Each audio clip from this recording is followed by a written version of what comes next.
All right. So, just like there's seasons in a year, there's 4 seasons in a year. Mm-hmm. I believe there's 4 seasons in a marriage, and I was reading a book called "The 4 Seasons of Marriage," and this is not a book club. Remember? Hashtag book club. Hashtag this is not a book club, but it talked about the 4 seasons in which people go through their marriages, Mm-hmm. and I think it's important for us to unpack it because people need to know what season they're in. Hey, listen, that'll And sure preach. enough, by reading this, I'm like, Mm-hmm. dang. Not only have we been through all the seasons, All of them. but you're going to continuously be through all the seasons. So you need to figure out how to navigate through them. So I think it's time to talk about it. Well, let's talk about it. Let's talk about it.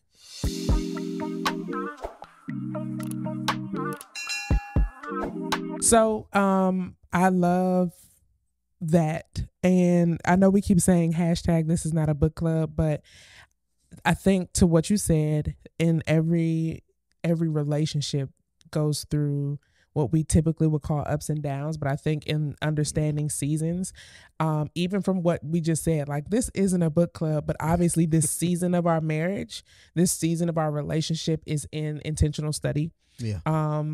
It's in really being intentional about learning what we need, like equipping ourselves with the tools that are necessary in order to be able to combat the things that life brings us. So, yes, this is not a book club, but to talk to what you just talked about, it also speaks to the season that we're in regards to our relationship, and understanding that our focus is really to be intentionally learning not only each other, not only developing newness in our relationship, but a part of this layer of our relationship is really intentional study to expand the knowledge that we have, the insight that we have to be able to better respond to our relationship, but better respond to each other. I mean, I agree. I think when I'm going through this, when you share me with this book, mhm. you share with me this book, I'm going through this. I'm like, man, like I can pinpoint a time when we was in winter. Yes. You know what I'm saying? And I guess the book started off talking about what winter is inside your marriage, like Mhm. identifying what typically happens with your communication, Mhm. emotions, all these different things that happens when Yeah. you're in the winter stage of your marriage. So I think we should start there. All right, Let's bet. unpack that. Yeah. So in this book, it's called The 4 Seasons of Marriage by Gary Chapman. And of course, we want to talk about this from the perspective of, relationships in general, but Yeah. marriage in particular in this conversation. But it says winter is like the stagnation phase. Winter is where you just kind of get comfortable, complacent within the relationship. And it says winter marriages are characterized by coldness, harshness, and bitterness. And I think what was really dope about the way that they put it, that made us really look into it, was that it talks about the emotions, the attitudes, the actions, and the climate of the relationship in each season. And so winter technically represents the stagnation phase, where couples may begin, like I said, to feel kind of unfulfilled in their relationship. And so the emotions, right? And as you're listening to this, as you're watching this, we want you to kind of self-reflect on your personal relationship. If you want to get access to the book, it'll be in the show notes, it'll be in the description. But there's a quiz in here that we actually took before we did this episode that actually will give you a couple questions, a couple prompts. Took me about like 3 minutes? Yeah, it didn't take long. Just a couple minutes that will allow you to actually see where your relationship is. But I'm gonna break this down. It says the emotions of winter are hurt, anger, disappointment, loneliness, and feeling rejected. How do you think a relationship kind of gets there, though? Well, I mean, the biggest word that I saw was complacency and unfulfillment. And I think over time, when life be lifing, especially like you got to realize when you're in a relationship with somebody, you still have your own stuff to deal with. Yeah. They have their own stuff to deal with, and then you have your stuff together to deal with. And so I think it's easy to become complacent when you get into the monotony of day-to-day life. I think you said it on another episode recently, when you're talking about dating somebody and getting to know them, but when you get married and settling into regular life, it's easy to become mundane in what day-to-day looks like. especially if you work 9 to 5. Like we haven't necessarily experienced 9 to 5 work life in our married life, because we pretty much, Yeah. well, I guess we did. Technically, you were working at the For a few beginning, years, but never maybe. like both of us. Like we've never been in a place where we both were working full-time jobs or something like that, where it's like, oh, we both got to be out the house by a specific time. We get home at a specific time, and then it's dinner for this time. We spend time together for this time. We wait for the weekend for this time. You know what I mean? We never necessarily experienced that within our marriage, but I could see how that day to day, and then don't add kids into the mix. You know what I mean? I could see how the day to day can become mundane and complacent. But of course, I also think sometimes it might be unturned stones, or, resentment, or things that have been festered over time. It could be the circumstance of things that are going on within the marriage. I think, when you're dealing with financial hardships, for us, I think that was one of the biggest seasons of winter that we've had, or the seasons of winter have always kind of stemmed from money. Yeah, absolutely. Especially being an entrepreneur. But I got a question, because I'm curious. Mm-hmm.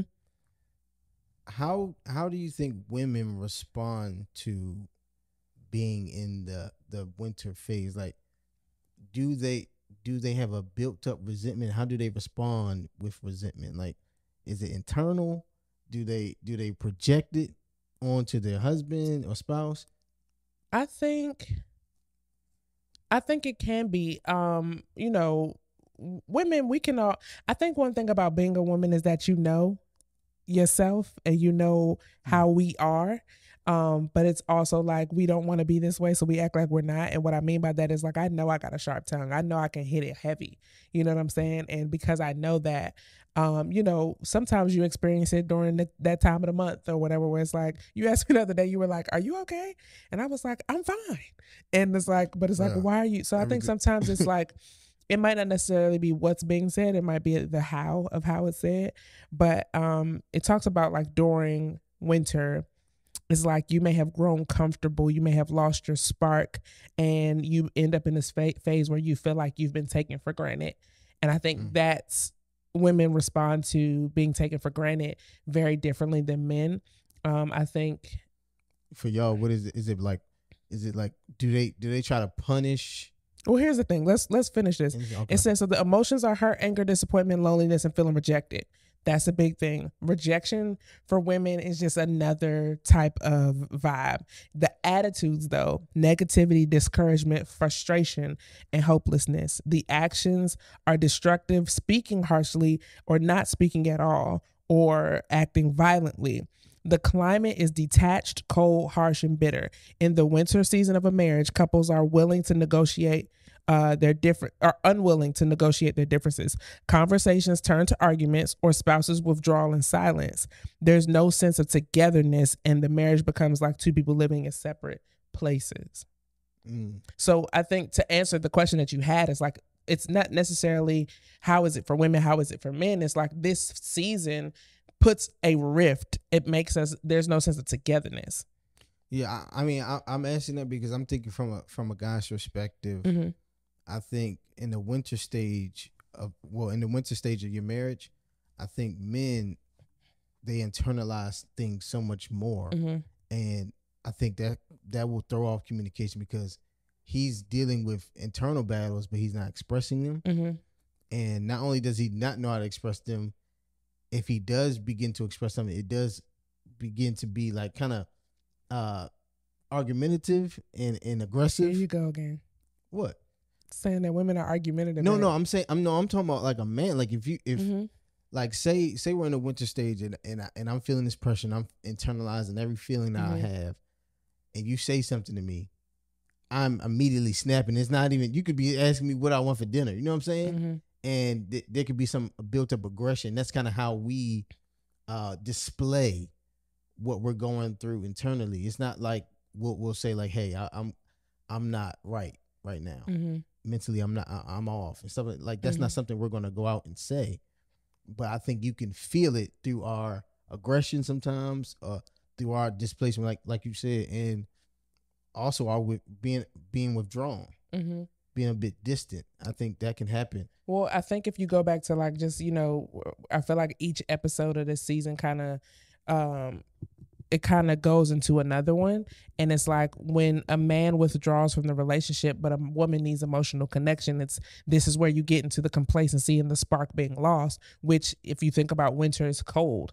And so there's no spark. If spark brings forth heat, you know what I'm saying? Then it's like, well, now there's no heat, there's no spice, there's no relationship. And so it's like if you're being withdrawn because there's an aggression or there's discomfort, it's kind of like, it's also the word complacency. I think that's the other part that puts me into, it's like you can be complacent with the person, you know, it's kind of like, I know you're gonna be there. I feel like, I mean, do you feel like in marriages, like sometimes we can take each other for granted because technically you can go somewhere, but you ain't going nowhere at the same time. Does that make sense? Like I don't think a lot of people want to go through the processes of divorces. I think they're very heavily contemplated when they are done. I don't know. You know what I mean? I haven't necessarily been at the forefront of seeing something like that, or, you know, my friends that have been divorced, like I haven't actually like gone into the details of what that looks like. But, you know, I do think it's easy to take advantage of somebody that you feel like is always going to be there because they vowed to. Yeah, I think, I agree. I think it's very easy to be complacent because you know that person's going to be there, and they're not only are they, pretty much they're legally bound to you for one, but you feel, I feel like there's a part of you that feels like no matter what I do, or no matter what I do not say, there's still going to be this person here. And I don't think we understand, like, I don't think when you're going through the winter stage, I don't think you are, though.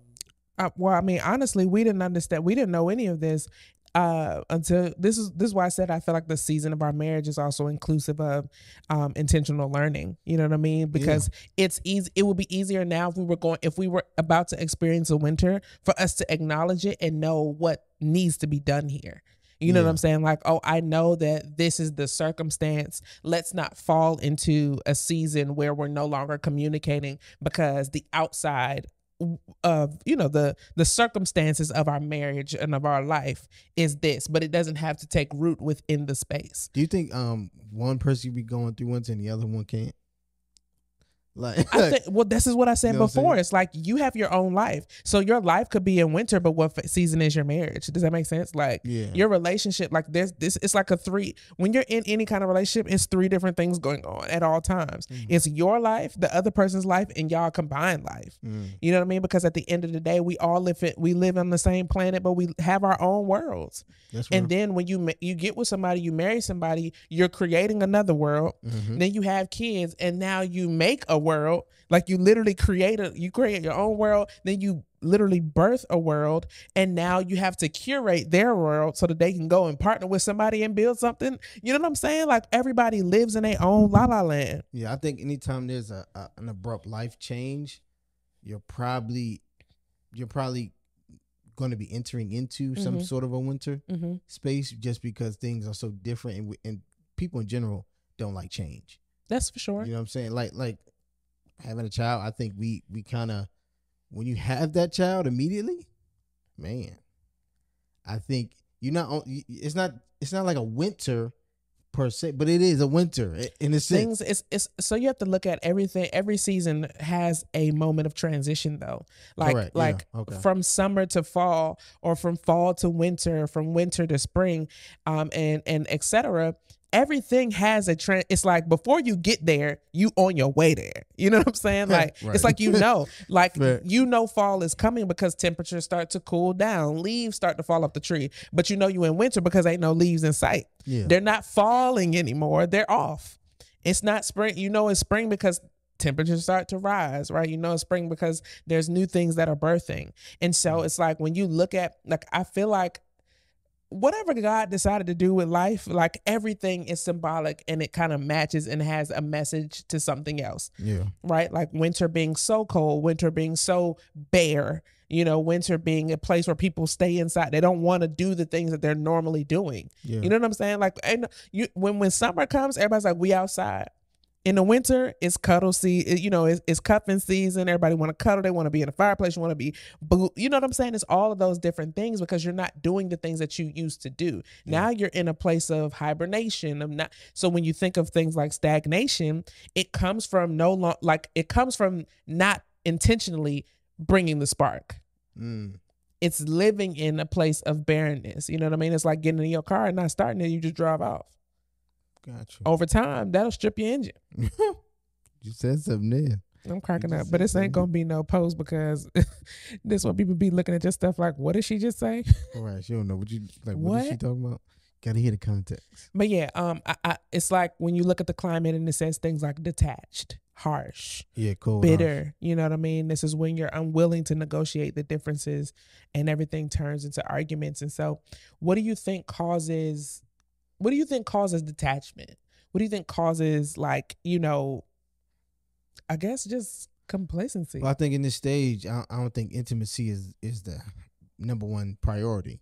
So I think where there's like intimacy, there is detachment. I think it goes hand in hand. Like if I'm not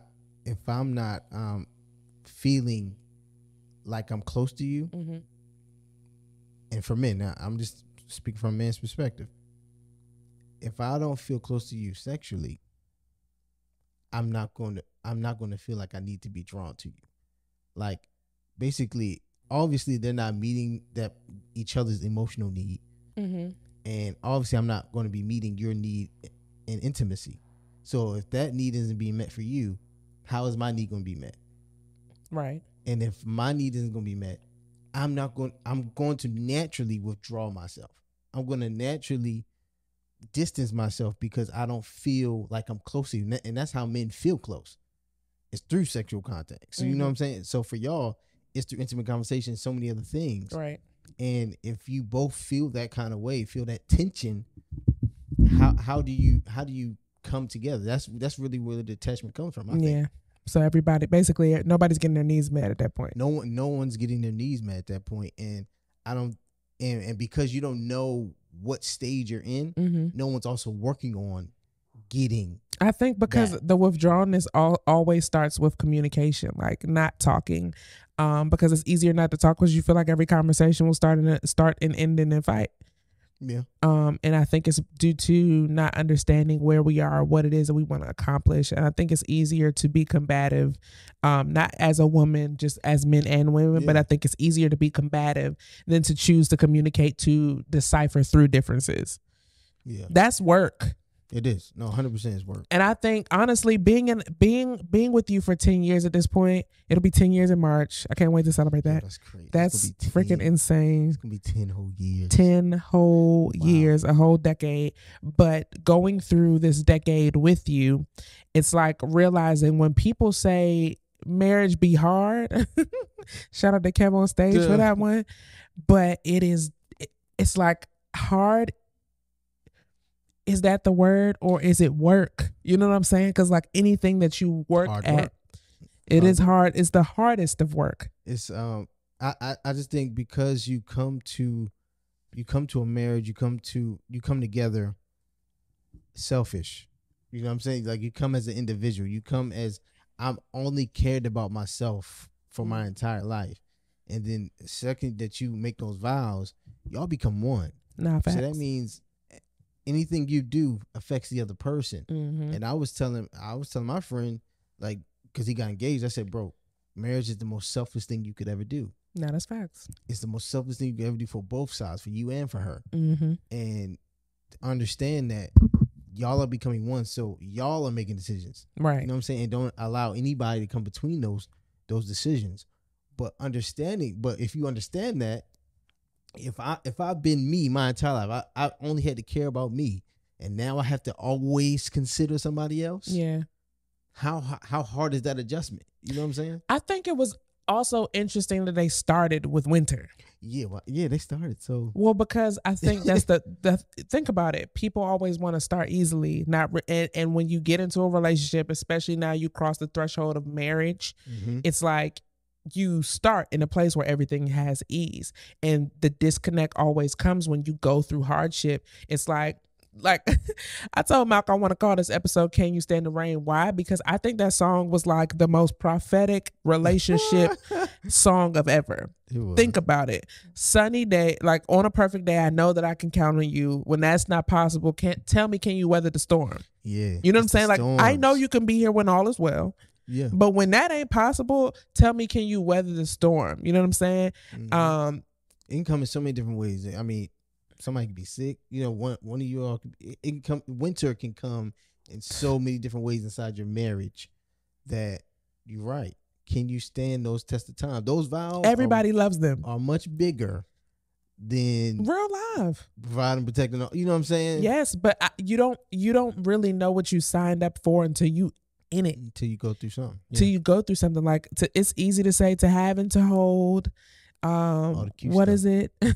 For richer or for richer, because we didn't do the poor thing. But then if you experience financial hardship, it's like, first of all, I didn't commit to this in the first place. We literally told my dad at our wedding, don't say it for richer or for richer. Like, don't put we not speaking that poor stuff up in here. But it's like, but now if you go through financial hardship, like, can you weather the storm? Yeah. You know what I'm saying? Like, that song is crazy because I need somebody who can stand by me through the good and the bad, will always be there. Like, sunny days, everybody loves those. Yeah.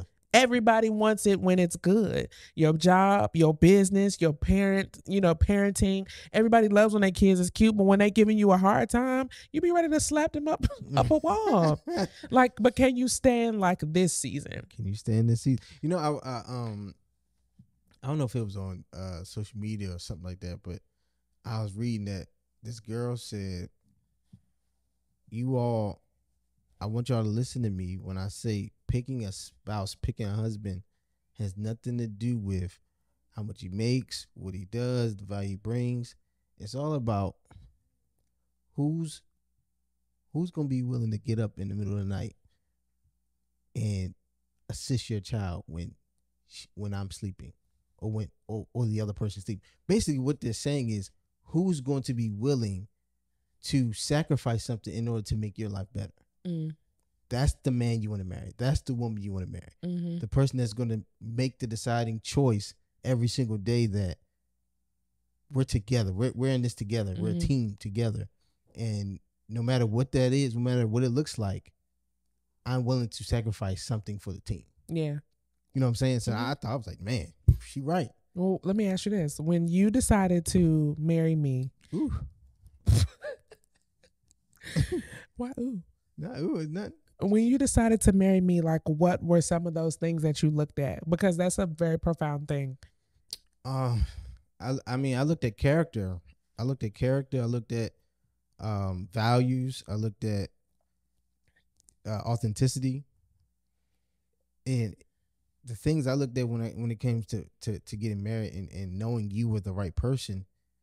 It was nothing that was material about it. It was nothing that was beneficial to me. It was more so who can I build a life with? You know what I'm saying? Like, who's willing to build a life? Because that is rare these days now. That is a fact. You know what I'm saying? I mean, of course, we got married 5 years ago and got together 10 years ago. So obviously we didn't have nothing in the first place. We didn't have nothing in the first place when we met. You know what I'm saying?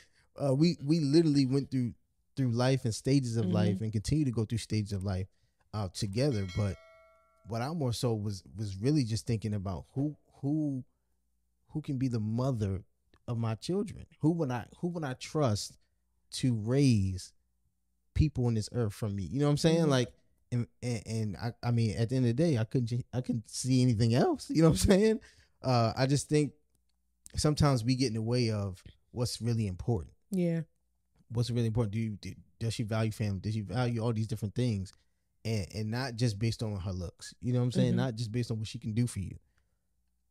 What's substantial enough that when things go through your relationship and things happen in your relationship, who's willing to stand the test of times? Can you stand the rain? You know what I'm saying? And for me, it was leadership. It was like the foundation of your mind, the foundation of your character was all about being very intentional on leading. I think one of the biggest things that I was attracted to when I first met you was the fact that, like, Malk's lean not to temptation, peer pressure vibe, like, was the craziest thing I have ever seen. For those of you who don't know, my husband, he does not drink. He does not smoke. Like, he does not indulge at all in inebriation and intoxication. Now, that is not the case for his wife. And it's like being with me. Like, let's not even talk about peer pressure. Like, being around me, and that hasn't changed too. And so for me, it was like being able to see you stand on your own and stand on your principles, stand on your values and the things that you say. Like, what I say is what I mean. And it's nothing that's going to deter me. Like, the decisions that I make are decisions I make. Yeah. You know what I'm saying? Like, that's not to say, obviously, that you have never drunk. You know what I mean? Yeah. It's like, when I do, this is a choice I decided to make. It ain't because nobody told me to, though. Yeah. It's not on no, you know, and this is it. And for me, the thing I'm talking about is, you know, alcohol and smoking and stuff like that. But it wasn't that. It was what it symbolized for me. It was that you would stand on your own and you would fight for whatever it is that you believed in. Yeah. Regardless of what somebody told you. And I thought that was really, really strong. So I looked at the leadership aspect, because there's been plenty of times, hell, I tried to sway you on different stuff. You know what I mean? When I told you quit your job because of this, because I believe in this, and you're like, are you crazy, madam? I believe too, baby, but this don't make no sense. This is not how we move. And so when it was even being able to learn, like, you know, I was making more money than you in college. You know, I had significantly. I had a government job. I was making $50 a week. I was struggling. I had a government job, and so I would go home for the summers and go home for break, and I would come back with a lot of money. And it was like, even just the principles of like, why would you just spend it all? You know what I'm saying? Like, it wasn't like spend it on me. It was like, yo, you making your $50 stretch for a whole week. I never went without. I don't know how. You know, but it's like stuff like that though. It's like, so that you taught me. I mean, I was looking at stewardship. So I thought about the fact that there's nothing, and over time, the older we got, it was also sacrifice. Like, you were willing to sacrifice whatever to make sure that nothing would change within our lifestyle. Even being intentional about getting life insurance once we, you know, found out we were having a kid. It was like, I never looked at stuff like that. And your mindset becoming, even the maturation of it all, you know what I mean? You've always been foundational. You've always been focused on leadership. But now when you're looking at legacy, that started to shift. And when you start looking at legacy, y'all, I will have all this man's babies. Do you hear me? But just one more. And by all of them, I mean one more. But you know what I'm saying? It's like, but I understand, like, you were like, yo, I want to make sure that if anything were ever to happen to me, God forbid, that y'all would not be in the hole, or you wouldn't have to be figuring nothing out about that or your life moving forward. And I was just like, yo, the legacy, the mentality, you know, a good man leaves an inheritance for his children's children. And so when I started to watch you even abide by that kind of stuff, I was like, I absolutely can I know I can trust him with my life. You know what I'm saying? I know I can trust you with my life. I know that you're going to put your family first, and make sure that all is well. Ooh, girl. All right, now. She affirming out here. Y'all hear that? Y'all hear that? Sorry. All right, so what's the next phase that they talked about? So they go from winter. They go from winter to spring. To spring. Okay, we got some sunshine. All right. Sunny days. Everybody loves them. So spring is the honeymoon phase. This is the beginning of it all. This is where everything is lilies and rainbows. And this is where you're filled with excitement, anticipation, and optimism about what's coming in the future together. You have the strongest of emotional connections because it's fresh. Yeah. Honeymoon phase, newlywed phase. Like, it's love. Just that new love. And it's crazy because I used to hate when we first got married and people be like, oh, look at them. They still like each other. I'm like, why the hell would you say that? Yeah, like, who says that? Why would you say that? Like, why would people say y'all still? Well, they still like each other. Of course I do. I married a woman. You know what I'm saying? I hope I like him forever. You know, but I think basically, you know, it's kind of like one of those double negatives where it's like it's kind of a compliment, but it's also backdoor trash. Yeah, but I think my interpretation of if I were to say it to somebody is you ain't been through nothing yet. Yeah, I think that's what I mean. And I'd rather you say that. Yeah, like you ain't been through nothing yet, so you don't know how much work it is every single day to choose life with this person. Yeah. You know what I'm saying? And so the honeymoon phase is incredible. I think it's the best place to be. I'm excited. I got a lot of friends. We got a lot of friends that are newlyweds. We got a lot of friends that are getting married in 2023. Y'all niggas, y'all listen, okay? Can we take a break in 2024? That's hilarious. That's hilarious. But you can talk about spring. The rest of spring. It says the actions is nurturing, planning. Definitely, you're communicating more, and you're seeking the help when needed. So basically, you're not too experienced that you don't want to listen.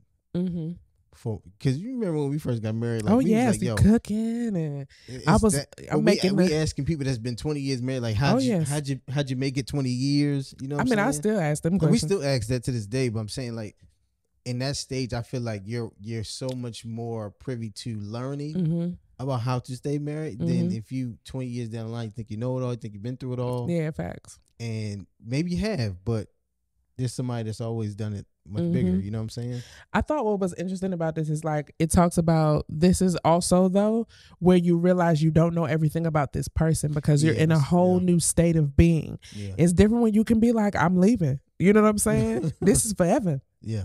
This has now become for forever. And so it's like, I actively, like, especially if you don't live together, like before that, and you can go back to your own, y'all, when we were in high school, when we was in college, there was this one night I told Malcolm, maybe you should stay in your room tonight. Man. Y'all, he almost cussed me out because he's like, what the hell does that mean? I'm like, oh, what I said, we need a break? She said, I think we need a break. Excuse me, miss. What the fuck are you talking about? For one, you got Netflix. I got a Magnavox. I'm not going nowhere. The fact that she was with me for Netflix is really, really crazy. But I wasn't waiting for that. But look, my point of saying that was, I needed space. We needed space, and I was only talking about going to your room for the night. You know what I'm saying? Yeah, this dude, he thought I was trying to break up with him. Like, I really thought you was breaking up with me. We've never broken up in 10 years. Even together then, though. I think we were really talking. Listen, y'all, we were in a no relationship. We have never broken up, but we took 9 months to actually make things official. Yeah, we was together. Everybody knew that. They knew not to play with me. I'll tell you that. Oh my God! All right. No, that's real. I say your name. Dropping names. Okay, change. No. Oh my God! The fourth time you said that today. Because your mom said it earlier. But I'm saying, like, you know, we the spring season is where you are. It says you're vital, you're tender, you're open, you're caring. Spring is a time of new beginnings. The flowers are blooming, the streams of communication are flowing. There's a sense of excitement about life together. You're making your plans. You have great hopes for the future. This is a planting season with the expectation to reap a harvest. But just because harvest is coming and just because you plant don't mean that it ain't gonna rain in between all that. Yeah, I think because I think that's what sets up the possible resentment, because in this stage I feel like you're doing a lot of sacrificing, planting the seeds and stuff like that, and this is probably where you're planning a life. Maybe you're planning on buying a house and but you stuff think like about that. it, you know what I'm saying? spring for us was a heavy planting season. Like, we went to work as soon as we got married. Yeah. Like, you know what I'm saying? Like, we went to work as soon as we got married. Literally, you know, our first 6-figure income was, I think it was like we got married in October, like 4 or 5 months after we got married. Yeah. Like, we went to work. We didn't even. And for that, I don't even think we actually, I was about to say, I don't even think we experienced a actual honeymoon phase of, like, being married. Yeah, I don't think we did either. We went to work. It was a lot. We were barely home. We were together though, so we was always together. We was barely home though, but we didn't have the time to work on our marriage. We wasn't working on our marriage. We was working on building a life. Yeah, you know what I'm saying. But it says planting, so our focus was so heavy on planting and preparing, because I mean, at the end of the day, at that point, by the time we had got married, we've been together for 5 years. We've experienced the lowest of lows because we were college students. You know what I'm saying? How long you think we was in spring? Because I think this next during phase our honeymoon is when you work on your marriage. During our honeymoon. During our honeymoon. Mm-hmm. But the planting and all that. Oh yeah. So if you're including that for years. Yeah, I would say probably up until like our second, honestly, until we found out we was pregnant. Yeah, literally. That's what I'm thinking. That was when that was the first time we ever slowed down from, and we found out we were pregnant right after our second anniversary, like that week. Dang. That week. For 2 years, we went to work. Yeah, I think this next phase in marriage, I think that's when you kind of really sit back and begin to work on your marriage. I think, um, because I think because we were in business together and we were business partners, and like you said, we didn't have a lot of time to work on our marriage in particular. So then when we were forced to slow down due to pregnancy, it's like you actually have to answer to a lot more things that when you ripping and running and creating and building and all that kind of stuff like that, you don't notice are even flaws in your marriage or, you know, I think there was a time like with those conversations where it's like, you know, we really actually don't talk outside of business. Remember when I said, I was like, I don't know how to separate the wife and business partner. That's because I'm a shark. What does that mean? I think it was me. Because I think you're a lot more laid back when it comes to business. You're a lot more meticulous and detail oriented. I'm all about the like getting after it. And so for me, in those phases, it was like, yo, we have to hit this ground hard. We got to hit it hard.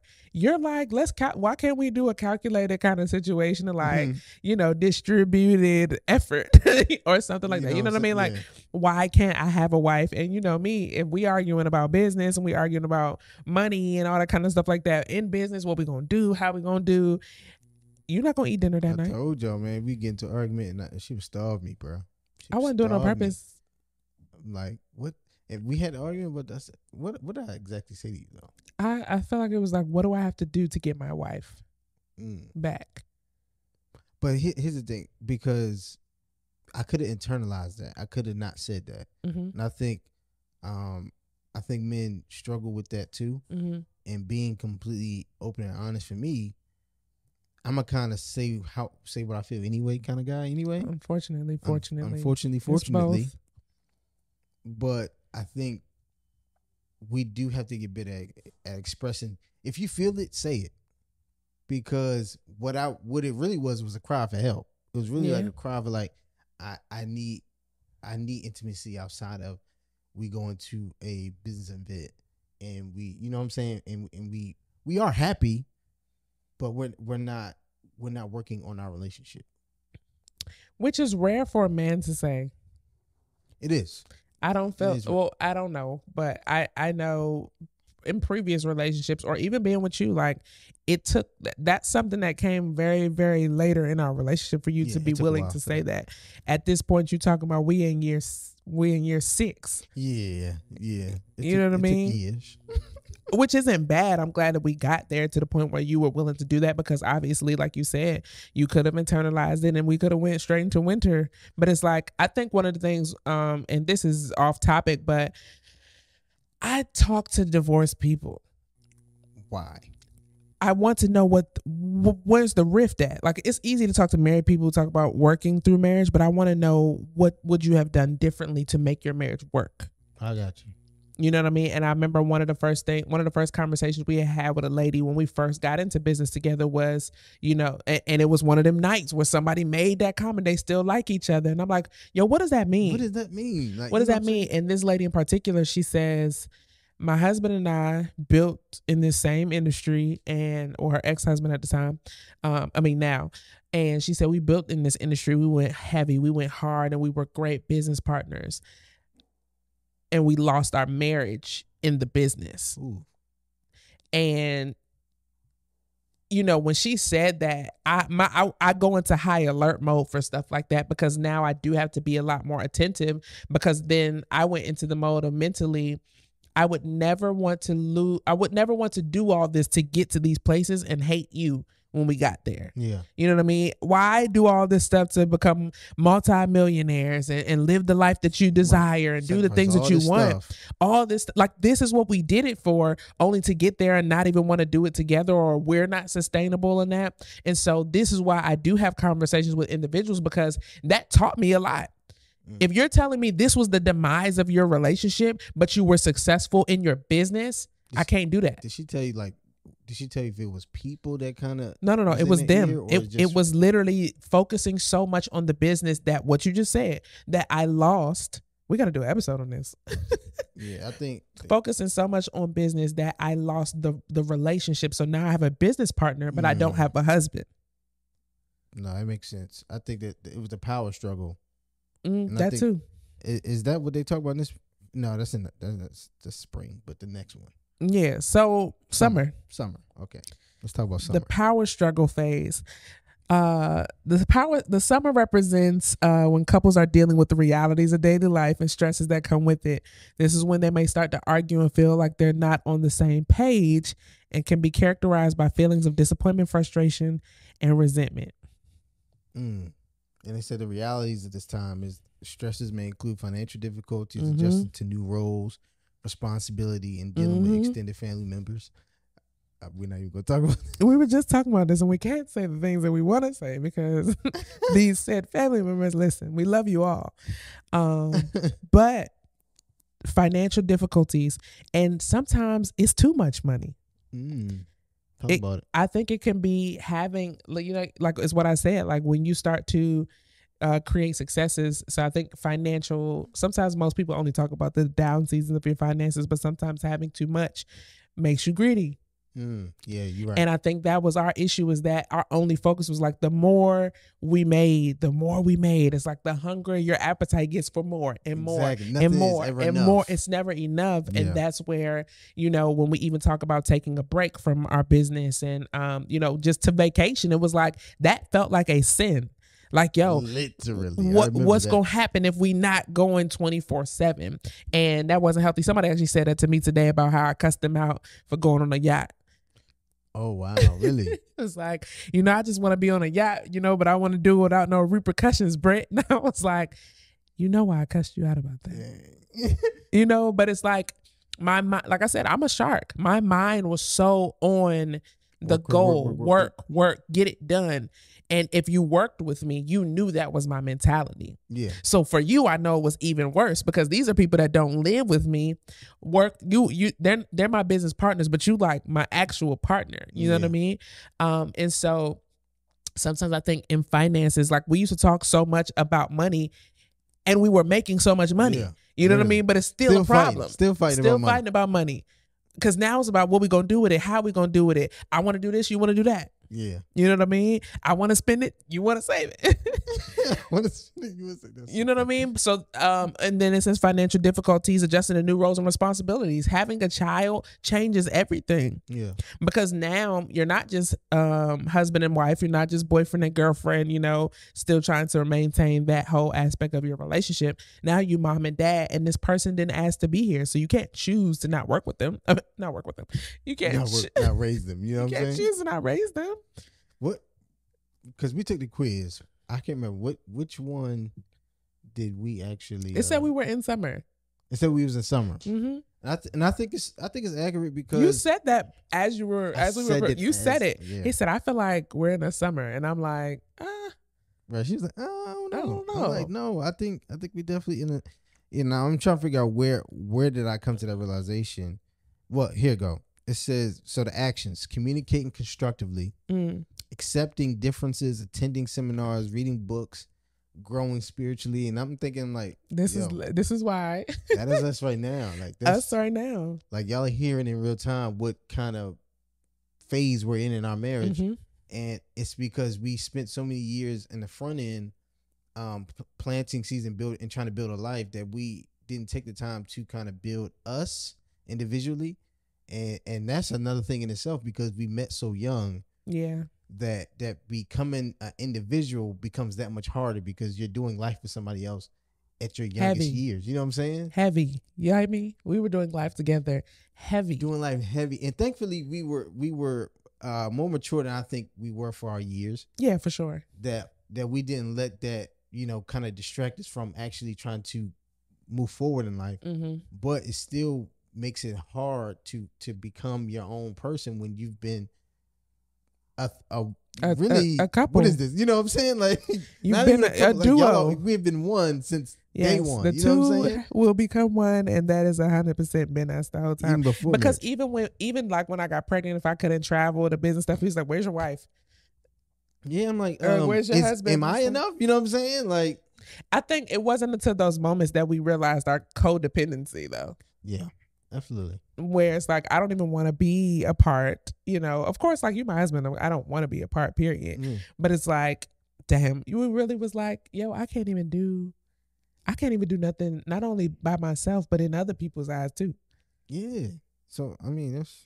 But so the climate of the relationship is a comfortable, attached, supportive, understanding. In the season of summer, the dreams of spring have come true. Couples get to enjoy a great deal of satisfaction from their accomplishments. They're resolving conflicts in a positive manner, and they're having accepted their differences, they are seeking to turn them into assets for their relationships. Husbands and wives have a growing sense of togetherness. And that's what we talked about at the beginning. Like, no, this has not turned into the So Let's Talk About It book club. But right. Like Malcolm said, y'all are literally being able to hear it and see it in real time of us evaluating our relationship. And literally what we're talking about says this is where we are. It was wild. I'm like, dang. Communicating constructively, accepting differences, attending seminars. We literally just went to a seminar on Friday at our church. They had couples night and they were talking about, ironically, they were talking about the same book that we just did an episode, that we had just done an episode on, talking about his needs and her needs, and being able to leave from there. And although we had done a podcast episode, there was still more insight that we hadn't even talked about. Yeah. You know what I mean? We didn't even get to finish that episode, like, because it was so much to unpack. And obviously y'all know when we get to talking about men and women and sex and affection, it just always goes left. Oh man. Yeah, it definitely does. But from even that, I mean, you tell me, how was your experience like going to that? Because that's the first time we've actually gone. We've been to plenty of seminars, plenty of workshops, conferences, etc. This is the first time we had gone to something that was specifically for our relationship.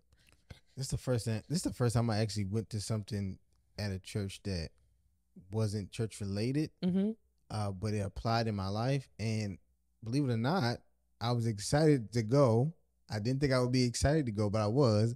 And when we were there, I'm like, yo, this is crazy, because I think because I have a hunger to grow in our relationship, I just see it from a different lens. But I'm like, man, they speaking about my entire life right now. You know what I'm saying? Like, this is marriage in itself. But I feel like I just learned a lot. I had a good time. And it wasn't too long, thank God. We wouldn't act like Baptist people. Oh my God. And being there for 15 hours. But no, I enjoyed myself. I think it was a perfect date night situation. You know, anybody that's married, I think you go to something like that where it's married couples, your peers talking about real life things that y'all go through in a positive way and how they get through it. I think any married couple should do it and go. No, it was great. Like I said, I think for me it was, or in a relationship too. It wasn't just for married couples, but it was for people who were seriously dating, engaged, or married, and it was real talk. And I think, like we talk about all the time on the show, like the premise of having these conversations is because a lot of people want to have them. A lot of people are dealing with these struggles internally, independently, maybe him, maybe her, and they don't have the language. And it was crazy. That's the same thing that they were saying on stage. Like, typically we don't have the right language for what I'm feeling, what I'm experiencing, to be able to tell you so that we can do this effectively together. Yeah. You know what I mean? Yeah. And like I said, that's the season that I feel like we are in our marriage, where we're intentionally focusing on building this space, because we're 30. We got decades of life to do together. At what point do you start to focus on, I think for me, it's because I know we put so much attention on building businesses and work and all that kind of stuff like that. It's like, why can I do that for all this other stuff? Why can I serve all these other people and not focus on the main thing? When all those people are gone, when all the claps and the applauses and the stages and the lights and all the hype stuff, when all the stuff is gone, the accolades, the recognition, when it's all gone, it's still me and you. Yeah, at the end of the day. At the end of the day, it's still me and you. So if I can do all that for all the praise, all the people, all the stuff, then I gotta do it 10 more times for what's right here. That's real. So the last one is the fall phase. The fall phase. Cooperation. You got it. They said the cooperation phase is when couples start to work through their differences and learn to cooperate with one another. This phase is characterized by a renewed sense of commitment and a deeper understanding of one another. So obviously they probably been through some things, and they now are willing to, one, they know each other better, and they're willing to kind of start working through Because it says working through differences. Couples in this phase may seek counseling Mm-hmm. or therapy or engage in other forms of communication, problem solving to overcome challenges they may have been facing. So I'm guessing this phase is you've already been through some shit, and now you like, we done tried everything else.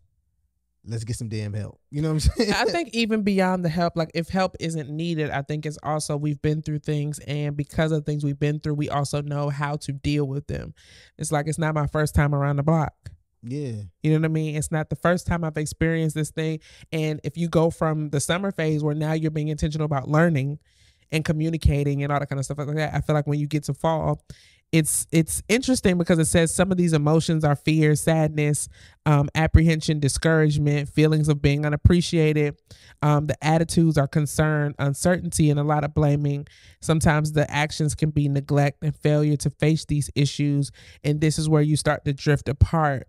It says in the fall seasons, couples sense that something is happening, but they're not sure what it is. And I remember when we actually read this the first time, when we first came across this, we were in fall. I remember this specifically because remember, it was that part right there. It says they feel like a sense of something is happening, but they're not sure what.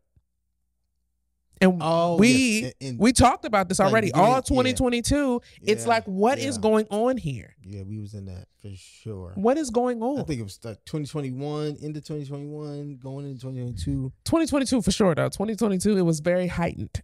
Yeah, definitely. It says there's a sense of detachment. One or both spouses begin to feel neglected. Couples are realizing there's some issues that they're not necessarily facing head on.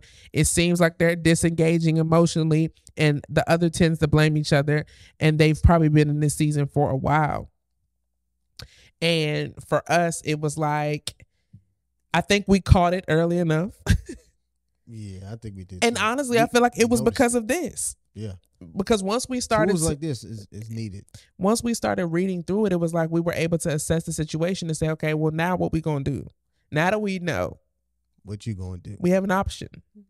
So listen, now that you know what you gonna do, because that's where the work begins. The work begins. What they say, acknowledgement is the first step. We acknowledge, like there's an AA meeting. Yes, I mean, exactly but that's if this has to be your AA moment, and for your relationship, so be it. Yeah, so be it. We want to provide safe space. I was about to say people are having a conversation. Sometimes we shy away from it, because you naturally want to protect the person you love. You don't want them to feel awkward or feel bad about how you've been feeling. You know what I'm saying? So having a safe space to have the opportunity to talk and now seek counsel if that's what's needed. And I think a lot of people shy away from counseling. I don't understand why. I've never been afraid of counseling. I've never, sometimes you want that release. Oh my gosh. Man. Diane For somebody that don't know you. I miss you so much. Oh yeah. Diane was the best. She had a college. Oh my gosh. She had a college therapist. Now, in my defense, me getting a therapist in college was me trying to get out of trouble. Really? Yes. I was about to get suspended. I got in trouble. Literally, no, let me tell you what happened. I got in trouble for drinking on campus. Of course, we went to a Christian college. We told you that. So it was a dry campus. You're not supposed to do anything. Supposedly dry. Supposedly. Now, we don't know what this is, but definitely ain't dry. I get in trouble, get caught drunk, going crazy. And I literally tell them, I'm like, my family has a struggle with alcohol. Yo, what? And I don't want that to take over my life. And I was about to get suspended for like 2 weeks. And, they took that whole moment, which that wasn't a lie. That is true. You know what I'm saying? It wasn't a lie. But when I said it, I was definitely utilizing it in a manipulative way. Definitely. But basically their resolve for that was I had to write like some long paper. I had to go to 4 AA meetings, and I had to meet with the school counselor every week. And meeting with her every week changed my life. I Antoine Fishered her at the beginning. Remember Antoine Fisher? Wouldn't say anything? Yeah, nothing. Why do people have that natural reaction? I've never had that. You don't know what you even. Well, one, I didn't ask to be here. That's true. You know what I'm saying? Like, I didn't come prepared with, I can't wait to get in here and tell all my troubles. Like, you know what? Now think about it. Probably the reason why I feel like that is because growing up, no one actually asked how I felt. no one really cared to ask me how I felt about certain things. That's an interesting That take. was never a question. You know what I'm saying? So well, you know, black families back then, it was like you, especially if you're a child, you don't have no opinion. It don't matter. That too, yeah, you out of sight, out of mind. For sure. But I mean, even all the stuff I've seen, I'm like, yeah, no one ever thought to say, okay, maybe he needs to talk to somebody. Or how, based on what you just saw, how do you feel about this? You know, that was never a question. Now I think about it, first of all, I'm having a on the fly realization with y'all right now. So we're gonna get crazy. You some therapy. I mean, I'm yes, I could use we therapy. both. I think anybody can use therapy. I think in 2023, after the last year that we had, but just honestly, the last 5 years of our marriage, we both need therapy because life is so different. Last time I went to therapy was 2013, 2014, before I graduated from college. Life is so different since then. And I think I had one session with her after college, and I've craved for that. It's just something about being able to sort through the stuff that's in your head with a professional. With a professional, yes. With somebody who is licensed to do this, to actually, licensed to do this, but also like really here to help you sort through that stuff. If therapy is what you need, seek it. Whether it's, we went to therapy. We went to my counselor together, or even when we did premarital counseling. Yeah. Oh, that was great for us. That's a non-negotiable. Yeah, it was. I think it should definitely be a non-negotiable. But that was a very pivotal point in our relationship too. Yeah, it was. We learned so much about each other. I think if you struggle communicating, you need a mediator. Yeah. To help somebody relay what you mean. You know what I'm saying? Especially if you're in that season. But this is a part of the show where we pick, a comment question. Yes. That one of you have based on an episode that we might have did in the past that kind of relates to the topic that we're talking about. Yes. So I'm gonna read it. So they say, my partner and I are both going through a lot of personal growth and change right now, and it's causing a lot of tension in our relationship. I feel like we're constantly at odds, and I don't know how to navigate this stage in a way that will strengthen our bond instead of tearing it apart. I would love to hear from you guys, since you've recently gone through a similar experience. Has any advice on how to handle this stage of marriage in a positive way? Thank you. We definitely just went through this. I think it's important to communicate where you are as an individual, because I think for us, we just had a heart-to-heart one day where it was like, I don't know why my eyes are watering about this, but I remember having a heart-to-heart about like where we both were. Like, I literally feel like I don't know who I am anymore. I don't know what I want to do.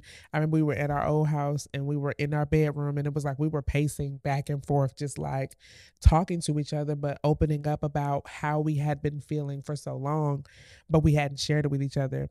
And I think for you, for that conversation started when you decided to tell me that you wanted to leave our business. Yeah. And I think in that genesis and that beginning started a snowball effect of just self-awareness, questions, and wanting to deep dive into what it was that we wanted to do, and who we wanted to become, and the things that we wanted for our marriage, for our family, and then ultimately for ourselves. And so I think the first thing is really about communication, because you have to be okay with, if you're not okay with telling your spouse, man, and I know it's hard sometimes because it's like, but marriage is the only place that you get to be naked. Yeah. And naked. Literally and figuratively. You know what I'm saying? Literally and figuratively, because that person is choosing to love you through every waking moment of life. Yeah. And so I think it starts with communicating freely to tell them where you are, so that person can choose to navigate it with you. And sometimes that's even hard, because for us, we were going through it at the same time. Literally, we was going through it at the same time. I would say, like, somebody has to take the lead in that space. Like, somebody has to speak up. Mm-hmm. And if it's the person that's listening to this, it's you. You need to speak up. You know what I'm saying? Like, for me, I was internalizing what I had finally told you for like almost a year. You know what I'm saying? That's a long ass time to hold something in. That's facts. Mentally and everything else. But I got to a point where I'm like, I have to, because my marriage won't grow if I don't. Mm-hmm. If I don't come and be honest with her about how I'm feeling, what I want to do, and whatever the repercussions are, the repercussions are. But at the end of the day, I owe it to my marriage to be open and honest. I mean, you owed it to yourself before your marriage. Yeah, absolutely, and to myself, because even that's just torture. You out here, not frauding, but you've been over it for so long, and now you ain't voicing nothing. You gotta say something. So I think someone just take the lead and be honest, open up. If the tension is there, it's time to cut that bad boy with a knife. Cut it with a knife, and the only way you cut it is through the truth. That's real. So, do you have a life lesson for all this? I definitely have a life lesson. My life lesson is that you have to recognize that every single relationship, every single thing, this don't even just apply to relationships. Everything goes through different seasons. Each season has its own unique challenges. Each season has its own unique opportunities. It's what you do in those seasons that change them. It's what you do in those seasons, that you choose to learn in those seasons that elevate the next and prepare you for the next and prepare you for when it rolls around again. At the end of the day, we've never experienced a year where we don't experience winter. Literally, you know what I mean? There's no year that doesn't go through every single season. We've experienced it our whole lives. And so it's understanding that there's opportunity in all of that, even within the challenges. So it's like, take the time to learn the lessons in each of them, even when they're difficult, and prepare yourself for the next time it rolls around. Yeah, everything has its time. The best thing about having a season is that it's only temporary. Mm-hmm. It never lasts forever. Each season never lasts forever. And meaning the good ones don't last forever and the bad ones don't last forever. So what do you do? What do you learn in those seasons that allow you to get through them? And I got another one, because when you said seasons, it took me to sports. Okay. Think about every time there's a specific team that they call the dream team, or like, this is the era of, people are trying to, Malcolm is very serious about whoever's going to dethrone the Warriors, and, LeBron is king, but you think about it, there's like they're in their season. But when Steph got hurt, they was out. You know what I mean? It was like, you can be winning in one season, but fans show up every season. You have dedicated people to your team in whatever season you're in. Whether you're in a winning season, whether you're in a losing season, you are a diehard LeBron fan, even though AD don't play half the damn time, and it throws off. Oh man, it throws off the win ratio. You know what I'm saying? But it's like there's somebody. So it's like when you look at that, and within your relationships, within your friendships, within your family, it's like there's still dedicated people on your team, even when you're not in your greatest season. And so recognize that and lean in on those things in every season so that we can continue to win. Yeah, I love it. Awesome. This has been another one. This has been another episode of the So Let's Talk About It podcast. I am your co-host, Brittany Donnell. I'm your co-host, Malcolm Garrison. And you can follow me at Brittany Donnell. You can follow me at Malcolm_2_ Garrison. And don't forget to follow the show at So Let's Talk About It podcast. Don't forget to like, share, and please subscribe. And if you're listening on Apple Podcasts, don't forget to rate and review. And we'll see you guys on the next episode. Peace.